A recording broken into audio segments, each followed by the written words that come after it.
Hi there, Lindsay here, the Frugal Crafter. Today I'm going to share an experiment that I'm trying with you for the first time. What I want to make here is a marker for my Gamsol. Now, I've used Gamsol to blend colored pencils on occasion, especially if I'm coloring on white cardstock or a really pale colored cardstock, like for rubber stamping. That's about the only time I tend to use it. I don't really use it that much when I'm painting and adding colored pencil to it.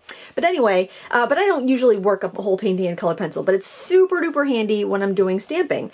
And I usually just dip a stump or a Q-tip, like a pointy makeup Q-tip, into the Gamsol to blend. I don't care for the stump method that much. The pointy Q-tip works pretty well, but they wear down and fray, but I love the absorbency that they have. So I wondered if I could use this old marker to create my own blender pen. Now this was a Studio 71 marker. The tips had gotten frayed and dried out. I'd refilled it a couple times, but the tips were just toast. So I took it apart, I cleaned it out with some alcohol and the Q-tip and made sure all the residue was out.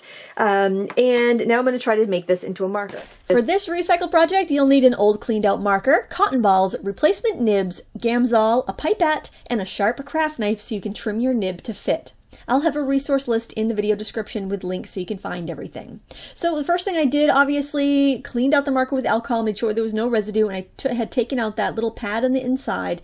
I didn't dare reuse the pad in the marker because I was afraid that Gamsol and the alcohol might make a strange reaction and might be fumy and unsafe to use. So since I didn't have a plain marker inert, I don't even know if you can buy those, I thought cotton balls would work pretty well. So I took 2 cotton balls, pulled them out so they were kind of long and stringy, and then just shoved it in the barrel. You can cut the cotton balls if you need to, so you have just the right amount.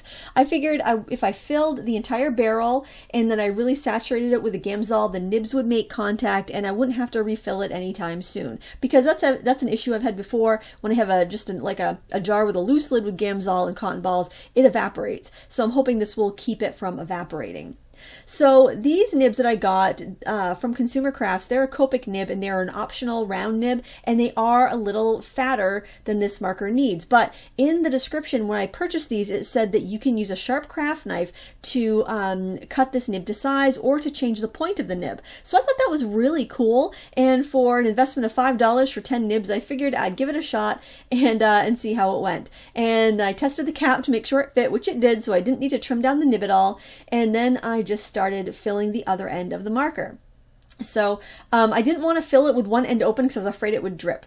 So after filling the other end with probably about an entire pipette full, I probably did 2 like half pipettes full, I then added some to each of the nibs and tried to just kind of angle it so it would fall into the hole there, and then I let it sit flat overnight to kind of equalize and make sure both nibs got equally inked and the solution on the inside had a chance to get finished there. So I thought I would just test this out, and I'm using a very cute fairy stamp from one of my favorite companies, Lost Coast Designs. If you like weird, quirky stamps, you've got to check them out. This is from their set called Hard Luck Pixies, I think, and they are so funny. You get the grumpiest little faces on some of these pixies. It's a riot. So you got to check those out. I'm going to be using them in a little, either a card set or a board book in the future, but I thought it'd be really fun just to play with this now. So I'm just going in with my Color Soft pencils. Any wax or oil-based pencil is fine, and I just laid down some color so I could test this marker out and see how it worked. So I really liked the fat nib here, this fat round nib. You can see it's got just the right amount of pressure, the end was nice and juicy, and it put out just the right amount of Gamsol. Before, like I mentioned, my preference was to dip a pointy Q-tip in the Gamsol and use that. I preferred that to the blending stumps, but they just wore down so quick. So I was pleased to have a durable nib that I could use over and over again. Now when you're going to change colors, just simply scribble the nib on a scrap to take off all of the colored residue from the tip, and then you can go in on another part. Now of course if you wanted to, you could make several markers for different color families, but honestly, I just scribble it off. Same thing like when I use my water-based blending markers. I just scribble it off between colors.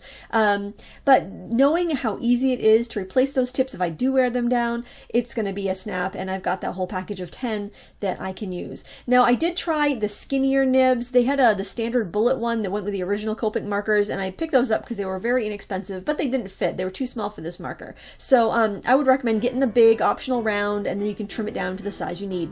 I hope you found this helpful. I want to thank you so much for watching. Until next time, happy crafting!